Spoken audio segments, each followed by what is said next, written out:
सध्या रविकांत तुपकर यांचं मुंबईमध्ये आंदोलन सुरू आहे, ते बोलतायत। शेतकऱ्यांचा आवाज दाबण्याचा प्रयत्न सरकारकडून होतो आहे आणि माननीय मुख्यमंत्र्यांना मला सांगायचं आहे की तुम्ही पोलिसांकरवी आमचा आवाज दाबण्याचा प्रयत्न करताय।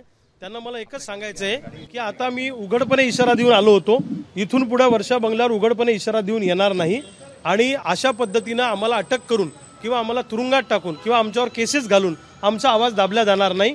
आता मोजके लोक घेऊन मुंबईत आलो, आता इथून पुढे आता कसा येतो तुम्ही बघा। या महाराष्ट्रातला शेतकरी तुम्हाला लवकरच काही दिवसात रस्त्यावर दिसेल, राज्यव्यापी आंदोलन शेतकऱ्यांचं दिसेल।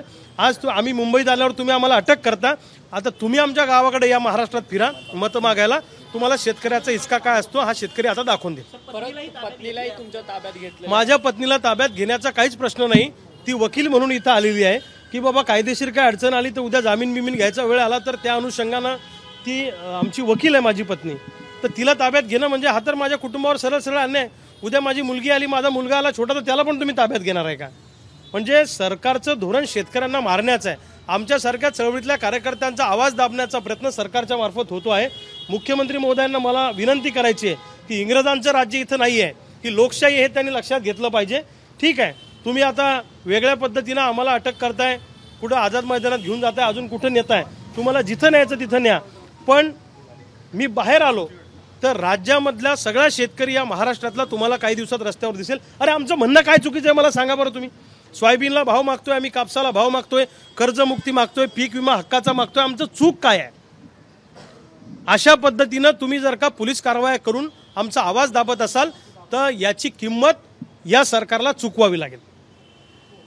पण आता यापुढची भूमिका काय असणार? पोलिसांनी ताब्यात नाही, आता हे कुठे घेऊन जातात हे मला माहित नाही। म्हणतात आझाद मैदान, यांचं काही नाही, हे सांगतात एका ठिकाणी नेतात एका ठिकाणी, आम्हाला याचा अनुभव आहे।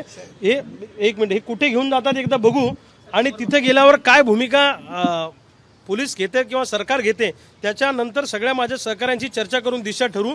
पण सरकारला हे महागात पडेल एवढं मात्र निश्चित। सध्या रविकांत तुपकर हे मुख्यमंत्र्यांच्या निवासस्थानी आज आंदोलन करणार होते, तत्पूर्वी आता पोलीस त्यांना सध्या ताब्यात घेत आहेत। ताब्यात घेऊन आझाद मैदान पोलीस स्टेशनमध्ये घेऊन जाणार असल्याची माहिती मिळते।